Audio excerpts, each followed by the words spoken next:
इस कुर्रे ज़मीन पर कई तनाज़े ऐसे हैं कि जिनका अपनी हद से गुजरना एक और आलमी जंग की तरफ लेके जा सकता है। पिछले कई दिहाइयों से दुनिया हमेशा से एक आलमी जंग यानी कि वर्ल्ड वॉर के लिए तैयार रही है और कई मौके ऐसे हैं कि इस जंग की पॉसिबिलिटीज़ काफ़ी ज़्यादा बढ़ चुकी हैं।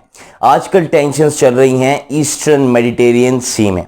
ये टेंशन्स चल रही हैं तुर्की और यूनान यानी कि ग्रीस के दरमियान। अब हुआ ये है कि रशिया ने ये ऐलान किया है कि वो तुर्की के साथ मिलकर इस रीजन में अपनी नेवल एक्सरसाइजेस करने वाला है। ये समुद्री खित्ता पहले से काफ़ी ज़्यादा टेंशन्स का शिकार है और मिलिट्री प्रेजेंस बहुत ज़्यादा है इस रीजन के अंदर। ग्रीस की नेवल शिप्स मौजूद हैं जबकि दूसरी जानिब तुर्की वॉर शिप्स भी इसी समंदर के अंदर मौजूद हैं और पास ही एक जजीरे के ऊपर फ्रांस के एयरक्राफ्ट भी मौजूद हैं और ये सारी बड़ी ही एक नाजुक सी सूरत हाल बन चुकी है।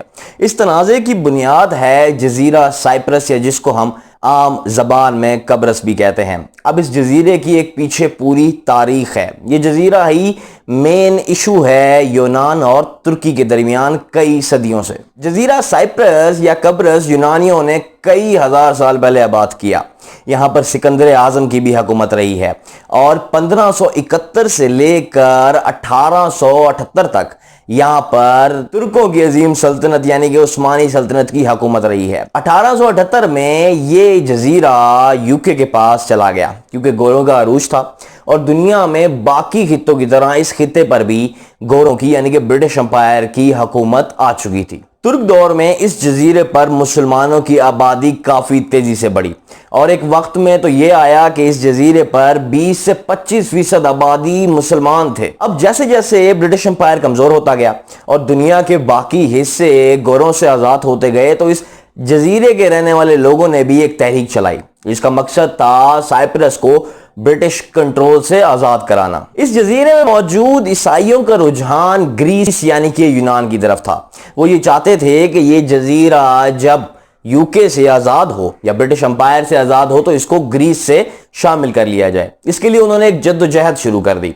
अब इस जजीरे में मौजूद मुसलमानों को एक डर पड़ गया कि अगर ये जजीरा साइप्रस ग्रीक के साथ या ग्रीस के साथ जाके मिल जाता है तो इनको फोर्स किया जाएगा और मजबूरन उनको अपने घर छोड़ने पड़ेंगे। तो उन्होंने क्या किया, उन्होंने ब्रिटिश एम्पायर की हिमायत शुरू कर दी। यहां पर शुरू हुआ इन दोनों कम्युनिटीज के दरमियान पहला क्लैश क्योंकि मुसलमानों ने सपोर्ट करना शुरू कर दिया था ब्रिटिशर्स को और उस जगह के ईसाई चाहते थे कि इस जजीरे को यूनान के साथ मिला लिया जाए। तो एक ग्रीस और प्रो टर्की सिचुएशन बन गई। 1950s में टर्की ने और ग्रीस ने अपनी नेशनल पॉलिसीज में साइप्रस को शामिल कर लिया और इन दोनों का मकसद यह था कि इस जजीरे को उनको दे दिया जाए। 1960 में treaty of London, treaty of guarantee, इन मुआहिदों के नाम के ऊपर साइप्रस को आजाद कर दिया गया। अब फैसला यह किया गया इस जजीरे को ब्रिटिश एडमिनिस्ट्रेशन के अंदर तो रखा जाएगा लेकिन आजाद कर दिया जाएगा।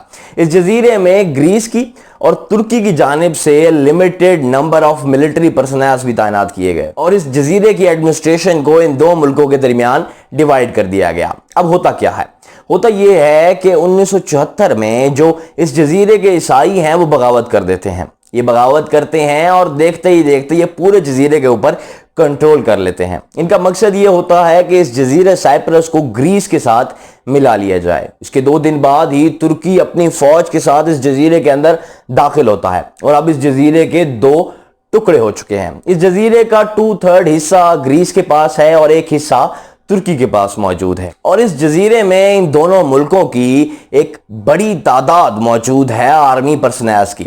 अब ये तनाज़ा पिछले कुछ सालों में एक नई शक्ल इख्तियार कर चुका है और इसमें कई नए प्लेयर्स भी आ चुके हैं। ये प्लेयर्स हैं कि जिस तरह से इजिप्ट, लीबिया, इसराइल, फ्रांस और लेबनान। अब ये प्लेयर्स किस तरह से आए?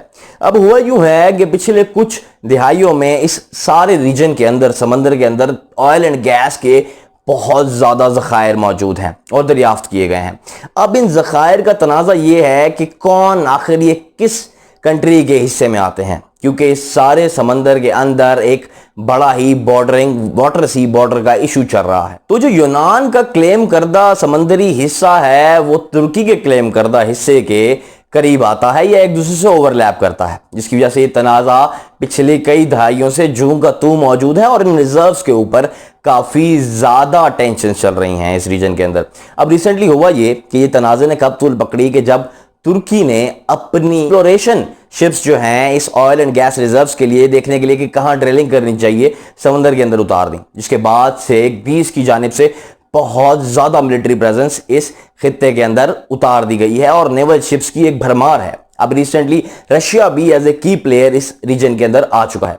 अब हुआ यूं कि इस तनाज़े को सॉल्व तो खैर करने की कई बार कोशिश की गई और जो साइप्रस की गवर्नमेंट है जो कि ग्रीस होल्ड करता है उस गवर्नमेंट को यूएन रिकॉग्नाइज करता है, जबकि दूसरी जानिब जो तुर्की का ऑक्युपाइड या कब्जा करदा साइप्रस है जहां पे मुसलमानों की एक लंबी आबादी मौजूद है उसको सिर्फ तुर्की तस्लीम करता है।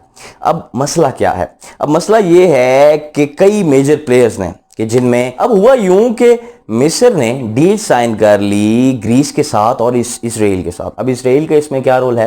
इसराइल का इसमें ये रोल है कि वो ये चाहता है कि ये सारा रीजन जो है ये यूनानियों के हाथ लग जाए और तुर्कों को साइड लाइन कर दिया जाए, क्योंकि इन फ्यूचर में भी टर्की एज ए थ्रेट अभी भी है, लेकिन एज ए मेजर थ्रेट और एज ए प्रेशरिंग फोर्स जो है ना वो इसराइल के लिए बन के उभरे। अब इन तीन ममालिक ने यूनिलैटरली एक डील कर ली। इन्होंने ये डिक्लेयर कर दिया कि ये जो है ये हमारा समंदर का हिस्सा जो है ये हमारा इकोनॉमिक जोन है और यहाँ पे हम अपने स्पेशल एक्सक्लूसिव इकोनॉमिक जोन्स बना सकते हैं और यहाँ पे हम ड्रिलिंग कर सकते हैं। अब इस सारे अमल ने तुर्की को साइडलाइन कर दिया, जबकि ये रीजन जो था ये तुर्की के कोस्टल एरिया से होके गुजरता था। इसका रिएक्शन तुर्की ने क्या किया?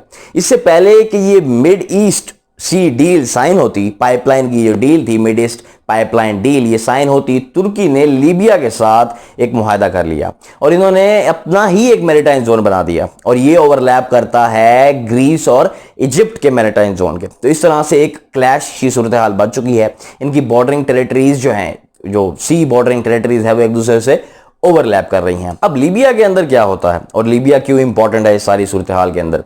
होता यह है कि लीबिया के अंदर एक सिविल वॉर चल रही है और जो यूएन बेस्ड गवर्नमेंट है, यूएन सपोर्टेड गवर्नमेंट है, उसको तुर्की बैक करता है, जबकि दूसरी जानिब फ्रांस है। अब फ्रांस ने उस बागी गवर्नमेंट को, जो सेल्फ प्रोक्लेम्ड गवर्नमेंट है, उसको सपोर्ट करता है और तुर्की और रशिया जो है वो यूएन बैक्ड गवर्नमेंट को सपोर्ट करते हैं। इस तरह एक प्रॉक्सी वॉर चल रही है बिटवीन इजराइल, फ्रांस, तुर्की और रशिया के दरमियान लीबिया के अंदर।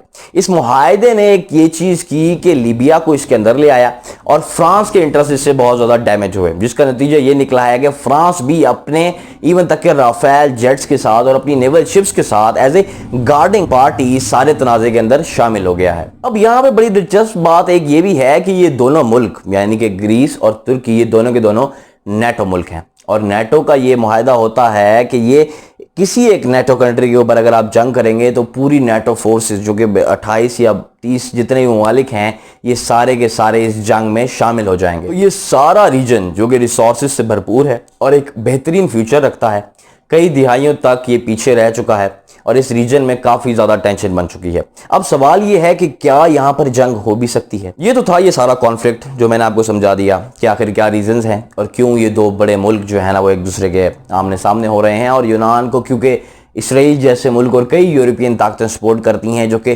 तुर्क यानी कि मुसलमानों को पसंद नहीं करते और तुर्क क्योंकि इस रीजन में अकेला हो रहा था और तुर्की ने अब अपना एक मेजर एलाई जो है रशिया जो है इसमें पुल आउट कर लिया है और रशिया तुर्की का अलाई रहा है। लीबिया के अंदर भी रशिया और तुर्की जो है ना वो एक साथ मिलकर काम करते रहे हैं। अब सिचुएशन ये है कि ये जितने भी ममालिक हैं इस रीजन के अंदर ये अपने अपने मसाइल में घिरे हुए हैं। अगर हम तुर्की की बात करें तो तुर्की की इकॉनमी माशी सूरत हाल इतनी ज़्यादा सपोर्टिव नहीं है कि तुर्की एक वॉर के अंदर जा सके, जबकि इन रिसोर्सेज की तुर्की को बहुत ज़्यादा ज़रूरत है। दूसरी जानब ग्रीस है, ग्रीस की इकॉनमी और ये सारा स्टफ, ग्रीस की सिचुएशन भी इतनी स्ट्रांग नहीं है कि वो फुल आउट वॉर में जा सके। इसराइल खुल के सपोर्ट नहीं कर सकता क्योंकि इसराइल अपने इश्यूज़ में फंसा हुआ है, उसके फ़लस्तीनियंस के साथ जो इश्यूज़ चल रहे हैं, मसले चल रहे हैं, उसने इसराइल को घेर के रखा हुआ है। दूसरी जानब फ्रांस है, फ्रांस अफ्रीका के अंदर काफ़ी ज़्यादा फंस चुका था और अब फ्रांस की गवर्नमेंट की ये पॉलिसी बन चुकी है कि वो जितना हो सके इंटरनेशनल इश्यूज से दूर रहकर रिकवर करना चाह रहा है। तो इन हालात की वजह से एक टेंशन सी बनी है, एक मिनी स्केल वॉर हो सकती है नेवल शिप्स के ऊपर, एक सी वॉर हो सकती है स्मॉल स्केल के ऊपर इन ममालिक के दरमियान, क्योंकि पिछले दिनों भी एक क्लैश हुआ कि जब पेट्रोलिंग शिप्स थी ग्रीस की और तुर्की की, ये बॉर्डरिंग एरियाज में पेट्रोल कर रही थी, तो इनका आपस में क्लैश भी हुआ। बहरहाल तुर्की इस टाइम अपनी ड्रिलिंग कर रहा है, अपनी एक्सप्लोरेशन जारी रखे हुए है इस रीजन के अंदर, और तुर्की ने वाज़ेह तौर के ऊपर ये पैगाम भी दिया है कि अगर यूनानियों ने कोई हरकत की तो तुर्क यूनानियों को इसी समंदर के अंदर गर्क कर देगा। तो ये थी मेरी आज की वीडियो। मैं ये चाहता था कि इस वीडियो के अंदर मैं इस वर्ल्ड कॉन्फ्लिक्ट की एक सीरीज़ है ये मेरी, इसके अंदर मैंने काफ़ी जो है ना वो बाकी जो इश्यूज़ हैं, जिस तरह से इंडिया चाइना का बॉर्डर क्लैश था उसको भी मैंने डिस्कस किया था। एक पूरी प्लेलिस्ट है, आप जाके वो देख सकते हैं, उसका लिंक है नीचे डिस्क्रिप्शन के अंदर।